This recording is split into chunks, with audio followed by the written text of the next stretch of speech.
Where there is history, there's ghost stories, folklore and legend. And some places are that ancient, they even have old in their name. I am at Orchard Fields in Old Malton, a paranormal hotspot. It used to be a Roman fort. It then became a castle. It's had people living here for centuries. It's full of death, stories, and it is full of sightings. Let me tell you some now. For hundreds of years, up to the modern day, people in Old Malton still report seeing a Roman legion crossing from this side of the field that way down into the town of modern day Malton. Maybe that's because where the River of Derwent is, it was a port where people got off at York, travelling up the river to the fort. Are they stuck in time, ready for battle? Which is why their visions still appear, the fear imprinted in time. Similarly, there was a man in cavalier clothing dashing across the field on a black horse.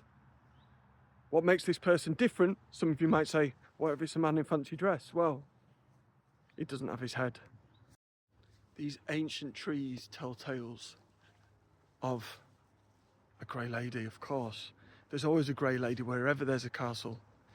It's said that there were tunnels and wells here that lead from the old castle up into Old Malton. And one day, this lady met a tragic end. And if you're slightly mournful or sad on dusk or dawn, and you take a wander into this field, you lightly see her stood by the tree, any of these trees, looking wistfully into the distance before fading from time. If you are brave enough to come at night, you might have a fright, not from something from sight. I'm going to stop rhyming, it's all right. You might look up, down, left or right, all around you in the field, and no one's there, but you can hear whispers, shouting, talking, sometimes even blood-curdling screams. And it's only then, when you put your ear to the ground, that you realise it's coming from beneath your feet. And finally, I interviewed Dan on the 40 News podcast.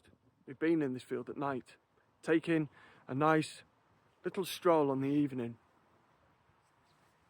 He saw a young man on that bench and approached him.